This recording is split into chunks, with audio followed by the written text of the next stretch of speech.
Bank जो आप देख लो आईडीएफसी फर्स्ट बैंक जो है उनका खुद का जो इन्वेस्टर प्रेजेंटेशन और जो भी है वो एक्सपेक्ट करते हैं अपना 18% करने का।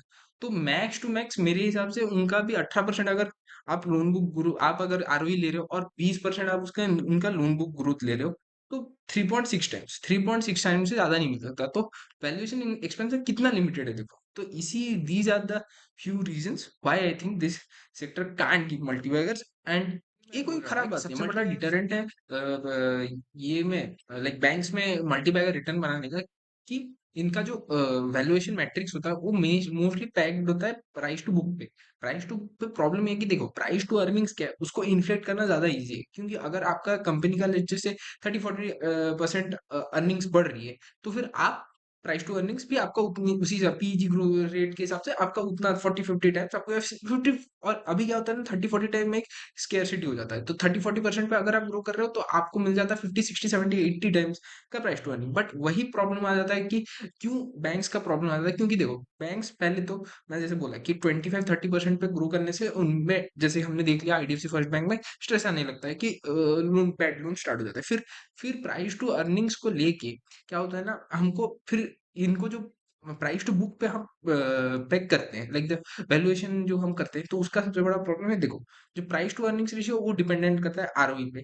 और प्राइस टू यहाँ पे देख लो, ये वाला मैंने ये इसका स्क्रीनशॉट ले सकते हो, ये मैं यूज करता हूँ अप्रोक्सीमेशन करने के लिए कि वैल्यूएशन कितना प्राइस टू बुक एक बैंक स्टॉक को मिलना चाहिए। तो ये देखो प्राइस टू अर्निंग्स लेता हूँ, इसमें आरओई लेता हूँ। आप पूछोगे कि प्राइस टू अर्निंग्स और आरओई क्यों ले रहा हूँ मैं।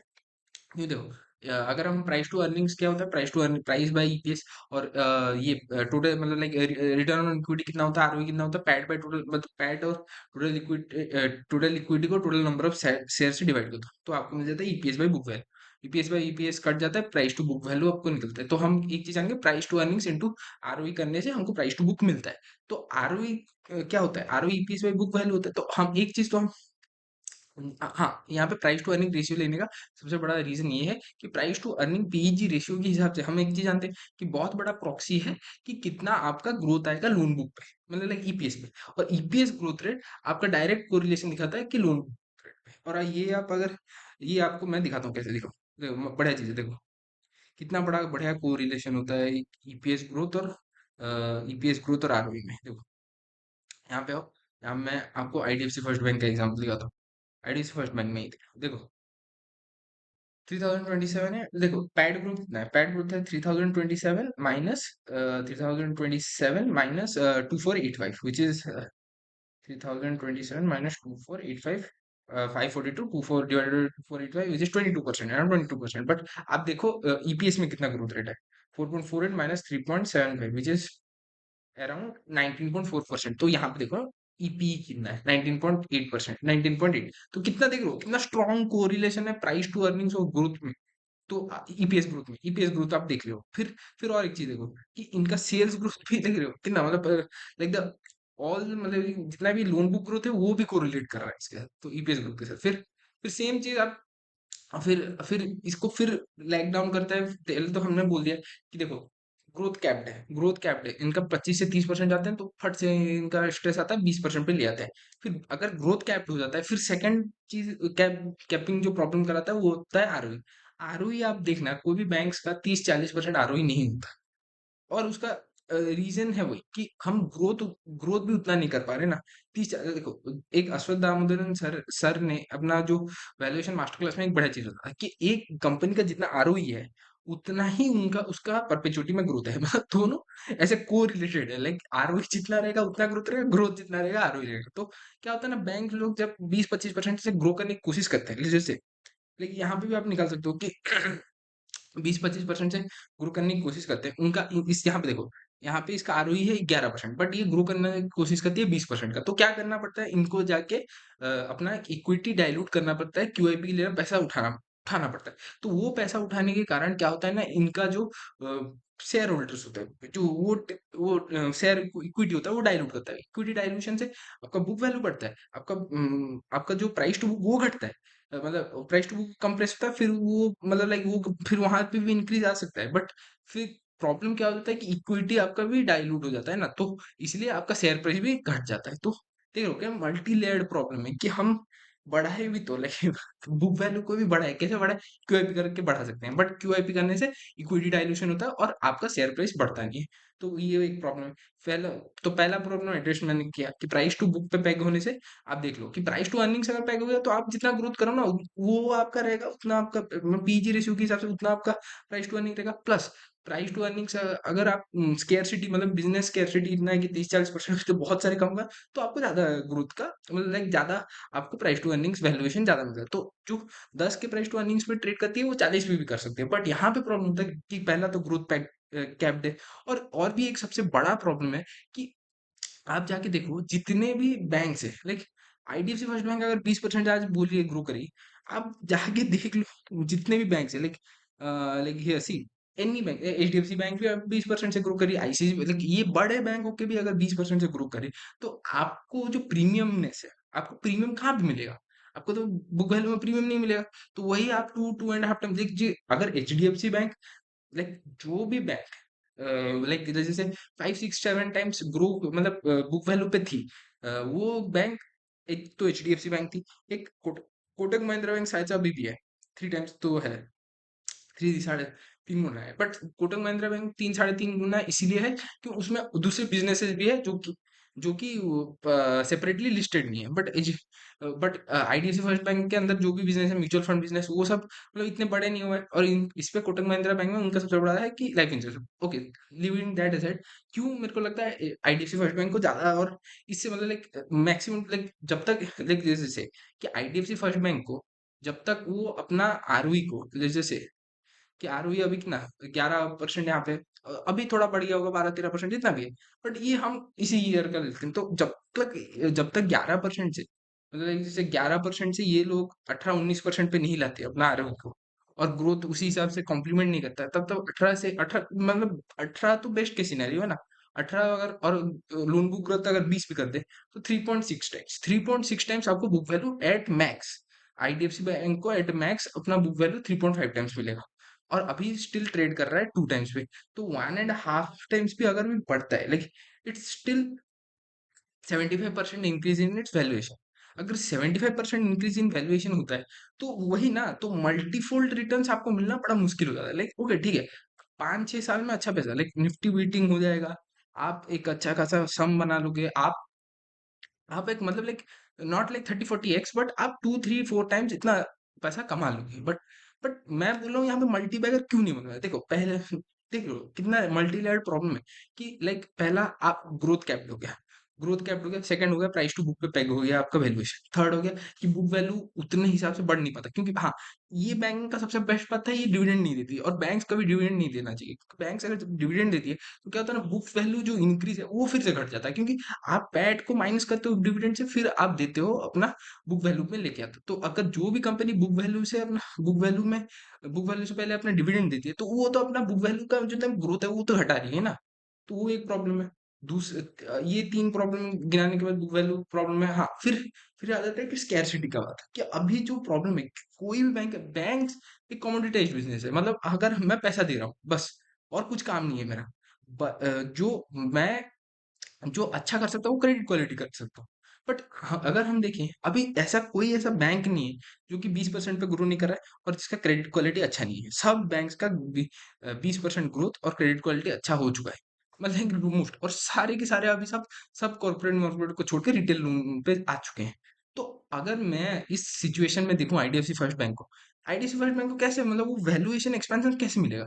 अगर मैं कुछ इंपॉर्टेंट लाइक एक ही कंपनी शायद से जिसको 4-4 गुना मिलता है, वो है AU small finance bank. AU small finance bank को मिलता है, अब देख लो 4 4 गुना तक मिलता है उसको, उसका प्राइस टू बुक। बट उसको इसलिए मिलता है कि वो लास्ट 8 साल से 30-35% ग्रोथ कर रही है, और वो सेम चीज यहाँ पे हम नहीं देख सकते। और भी बात है, स्मॉल फाइनेंस बैंक्स को मैं थोड़ा डिफरेंटली व्यू करता हूँ क्योंकि वो बहुत सिक्लिकल होते हैं। लाइक कोई क्वार्टर मतलब लाइक कुछ ईयर इनके लिए बहुत अच्छे रहेंगे, क्योंकि ये बहुत ही जो माइक्रो फाइनेंस होता है वो बहुत ही रिलेटेड टू रहता है कि अग्रेरियन इकोनॉमी कैसे चल रही है, तो रूरल सेक्शन पे इनका ज्यादा फोकस रहता है ना। तो अग्रेरियन इकोनॉमी कैसे चल रही है, मतलब जो छोटे छोटे बिजनेस है वो कैसे चल रहे हैं, तो अगर वो क्रश्ड रह जाते हैं तो उनका मतलब ग्रोथ में प्रॉब्लम होता है, जो कि हम देख रहे हैं कि एयू स्मॉल फाइनेंस बैंक हो, बंधन बैंक हो, जहाँ पे भी थोड़ा थोड़ा वो स्ट्रेस दिखता है कभी कभी, मतलब ये टाइम पे। बंधन तो भाई मत बोलो, 20 से जो गिरा है भाई गिर के ही रहा है, वो तो खड़े होने का कोशिश भी नहीं कर रहा है वो। मतलब वो प्रॉब्लम है, तो क्या ही कर सकते हैं। तो ये जो मैंने दिखा है यहाँ पे कि देखो ये सब मल्टीफोल्ड प्रॉब्लम्स है, like why this sector has this problem, कि ये मल्टीबैगर दे नहीं सकता, क्योंकि जो भी देखो एनबीएफसी का भी एक अच्छा है कि वो उनको सीआरआर एसएलआर, वो जो आरबीआई का जितना नॉर्म्स है, लाइक मैं नहीं बोल रहा आरबीआई का गाइडेंस नॉर्म्स खराब है, बट आईडिया जो आरबीआई के नॉर्म्स है वो भी क्लैम्प डाउन करते हैं इस चीज पे कि आप अगर 30-40% तक ग्रो कर रहे हो, तो आरबीआई के बहुत सारे चेक्स एंड बैलेंसेस रखती है कि नहीं नहीं आप दिखाओ कि इस पे किसे लोन दे रहे हो, क्या कर रहे हो, अब एवरग्रीनिंग तो नहीं कर रहे। और बैंक हिस्टोरिकली हमने देखा है कि बैंक लोग जो है वो प्रॉब्लम में फंसते हैं अगर बहुत ज्यादा ग्रोथ पे जाते हैं, क्योंकि हम बंधन बैंक में देख चुके हैं कि बंधन बैंक पहले देख लो 18-19 तक वो बहुत अच्छा ग्रोथ कर रही थी, फिर क्या हुआ, लाइक वी सॉ लाइक 2020 से जो 24 है सारा डिस्ट्रेस आके उनके अकाउंट पे गिर चुका है। तो वही बात है कि क्रेडिट क्वालिटी भी बहुत एक इंपॉर्टेंट है, और क्रेडिट क्वालिटी को ठीक रख के ग्रोथ करना। देखो आईडीएफसी फर्स्ट बैंक सारे, मतलब मैं बोलूंगा द बेस्ट बैंक है, लाइक अगर आपको एक, लाइक अगर मेरे को अभी कोई पूछे कि आईडीएफसी फर्स्ट बैंक में किसको इन्वेस्ट करना चाहिए, इन्वेस्टमेंट एडवाइस नहीं है किसको, मतलब लाइक कौन, किसको आईडीएफसी फर्स्ट बैंक अच्छा लगेगा, ओके, लाइक ये तो एंटरटेनमेंट कर रहा हूँ मैं, इन्वेस्टमेंट एडवाइस थोड़ी है, मैं आपको बता रहा हूँ, ओके, एंटरटेनमेंट है भाई। आईडीएफसी फर्स्ट बैंक किसको अच्छा लगेगा, उनको अच्छा लगेगा कि लाइक जो मल्टीफोल्ड रिटर्न्स नहीं चाहते, और चाहते हैं कि एफडी से ज्यादा, थोड़ा एफडी के बाद कौन सा सबसे ज्यादा सेफेस्ट इन्वेस्टमेंट है, आप बोल रहे हो बैंक, क्योंकि बैंक पे सॉवरेन गारंटी रहता है कि वो फेल होना बहुत ही मुश्किल है, और वो बैंक्स परपेचुइटी तक ग्रो करते हैं, क्योंकि उनके पास वो बैंकिंग लाइसेंस का बहुत वैल्यू रहता है। तो बट प्रॉब्लम क्या है कि ये लोग पी पे नहीं रहते, पी अगर कर देते इनका तो इनका पी सच्ची में बहुत हाई होता है भाई, क्योंकि इनका जो सबसे बड़ा प्रॉब्लम, सबसे बेस्ट बात है कि ये लोग ना अपना जो ये होता है, लाइक जो मतलब like the runway for their growth, like थोड़ी ऐसा हो सकता है कि कल एचडीएफसी बैंक बंद हो जाए, या 10 साल बाद एचडीएफसी बैंक, गवर्नमेंट कभी नहीं चाहेगी एचडीएफसी आईसीआईसीआई एसबीआई बंद हो। तो ये बहुत बड़े, मतलब लाइक बहुत बिग टू फेल है, बट स्टिल उनको प्राइस टू अर्निंग्स नहीं मिलता, क्योंकि प्राइस टू अर्निंग्स 50-60 नहीं मिलता, क्योंकि ये प्राइस टू अर्निंग्स में वैल्यू ही नहीं होते। और एक ही बैंक अगर है जो कि प्राइस टू अर्निंग्स के रेशियो में बैंक्स को डिफाई करती है, वो है यस बैंक, बट उसके भी एक रीजन है। अब यस बैंक, हाँ यस बैंक में अगर भी प्राइस टू अर्निंग डिफाई होते हैं, उसमें भी जाके देख लो ना, book value is more important, क्यों मैं बोल रहा हूँ, क्यों आप देखो यस बैंक में आप आज आप, सो आओ दिखाता हूँ येस बैंक का सबसे बड़ा प्रॉब्लम क्या है, देखो बुक वैल्यू बहुत हाई है, लेकिन मानते हैं बुक वैल्यू, सिर्फ बुक वैल्यू बहुत हाई, बोलो स्टॉक प्राइस टू अर्निंग बहुत हाई है, बट 68.7%, लेकिन ग्रोथ तो नहीं करी, तो स्टॉक प्राइस क्रैश क्यों नहीं कर रहा है, देखो ये बात देखो, बुक वैल्यू क्या है 13.8, 13.8 को आप मल्टीप्लाई कर लो, 1.5 टाइम्स से मल्टीप्लाई कर लो, आप इसके अराउंड करंट प्राइस में आ जाओगे, तो यही है बात कि 1.5 टाइम्स या 2 टाइम्स इसका प्राइस टू बुक मिलता है, 1.5 से 2 टाइम्स के बीच में इसको प्राइस टू बुक मिलता है, तो इसीलिए वो क्रैश नहीं कर रही है, ये स्टॉक प्राइस हाई, ये पी इतना हाई क्यों है, बिकॉज देखो ग्रोथ का बात नहीं है इधर, प्रॉब्लम है कि 2877 करोड़ शेयर है, तो वो डाइल्यूट कितने हो गया है, तो वही बात है। इसी और इसको मिलते क्यों नहीं इतना high price to book, because देखो ना आरओई कितना कम है, 2% आरओई में कितना प्राइस टू बुक मिलेगा आपको,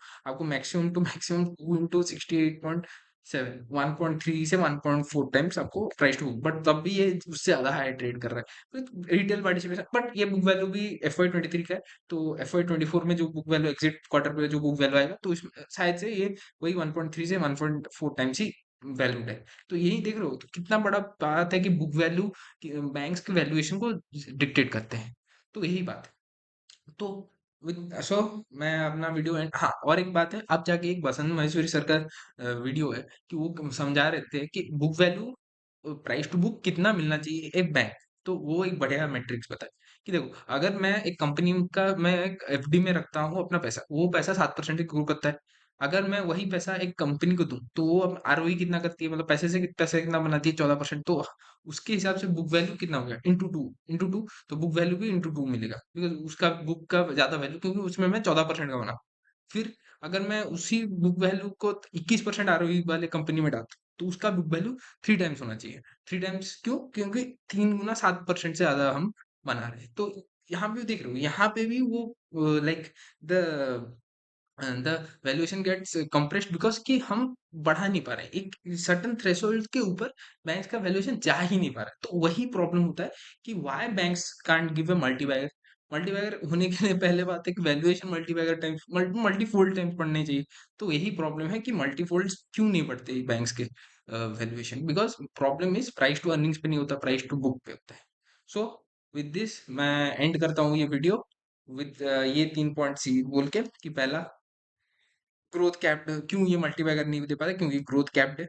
तो दूसरा, प्राइस टू बुक पे ये होता है value, price to book direct related to price to earnings and EPA, मतलब like ROE which is directly link to again the first point which is the growth. तो ग्रोथ अगर company 20% पे करती है, और अगर भी वो 20% पे अपना आरओई, अगर जो बहुत मुश्किल है 20% आरओई आप देख लो, एचडीएफसी बैंक तक नहीं कर पा रही है, तो वहां पे आपका जो ये लाइक जो इंक्रीमेंट, और आईडीएफसी फर्स्ट बैंक जो आप देख लो, आईडीएफसी फर्स्ट बैंक जो है, उनका खुद का जो इन्वेस्टर प्रेजेंटेशन और जो भी है वो एक्सपेक्ट करते हैं अपना 18% करने का। तो मैक्स टू मैक्स मेरे हिसाब से उनका भी 18%, अगर आप लोन बुक ग्रो आप अगर आरओई ले रहे हो और 20% आप उसका उनका लोन बुक ग्रोथ ले रहे हो, तो 3.6 टाइम्स से ज्यादा नहीं मिल सकता। तो वैल्यूएशन एक्सपेंसिव कितना लिमिटेड है देखो। तो इसी these are the few reasons why I think this sector can't give multibaggers. And ये कोई खराब बात नहीं, मल्टीबैगर सबको मल्टीबैगर नहीं चाहिए भाई। मल्टीबैगर्स मतलब जो भी आके ये वीडियो बनाते हैं कि ये देखो ये मल्टीबैगर्स है, नहीं होते भाई। सिर्फ मैं बोल दूं कि ये इसका एनपीवी घट रहा है, ये घट रहा है, वो कम रहा है, उससे नहीं मिलते भाई मल्टीबैगर्स। आपको वैल्यूएशन की चीजें पता होना चाहिए। और जो मैं बोलता हूँ कि देखो, ये आरओई इसका 11% है, इसको 18% आरओई पे जाना है, तो क्या करेगी, क्यूआईपी करेगी। क्यूआईपी करने के बाद वो क्या होगा ना, हाँ 18% इसलिए जाना जरूरी है क्योंकि 20% का ग्रोथ एम कर रही है। तो 18% अगर नहीं जाएगी तो फिर प्रॉब्लम आ जाएगा कि हर वक्त इसको क्यूआईपी करना पड़ेगा। तो वही 18% जाने के लिए उसको क्यूआईपी करना पड़ा। वो क्यूआईपी से आपका डाइल्यूशन हो गया, इक्विटी इक्विटी का वैल्यूएशन ऐसे घट गया, बट बुक वैल्यू बढ़ गया, बुक वैल्यू बढ़ गया, प्राइस टू बुक कंप्रेस हो गया, वो फिर बढ़ सकता है उधर से। ओके, बट क्या हो रहा है कि इक्विटी भी डाइल्यूट हो रहा है ना, ज्यादा लोग आगे इन्वेस्ट कर दे रहे, इक्विटी डाइल्यूशन में फ्री फ्लोट बढ़ जा रहा है मार्केट में, तो इक्विटी डाइल्यूट हो गया। तो उससे क्या होता है ना कि आपका मतलब स्टॉक प्राइस भी घट गया। तो ये देखो कितना मल्टी लेवल प्रॉब्लम है। तो वाई मतलब मेरे को सबसे मतलब फैसिनेटिंग भी लगते हैं बैंक्स। सबसे मतलब लाइक मतलब बोलते हैं ना कि ये सेक्टर अगर लाइक कुछ अगर चीजें अच्छी होती, लेकिन अगर वर्ल्ड में सब कुछ अच्छी होती है और बैंक्स को प्राइस टू अर्निंग्स में मेजर किया जाता ना, सच्ची बता रहा हूँ, मतलब like we will all make money man. देखो सबको पता है ना, लाइक बैंक्स जो 3 4 अच्छे बैंक है इंडिया में, वो सबको पता है। लेकिन अगर अगर सिर्फ इनका वैल्यूएशन अगर एक्सपेंशन उतना अच्छा होता, तो हम सब करोड़पति होके बैठते हैं, बट नहीं होता, क्या करें। ठीक है, it is what it is, but so by this I end this video.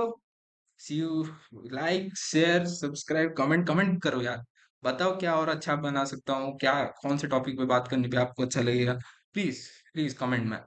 और चलते हैं तो फिर next, see you in the next video.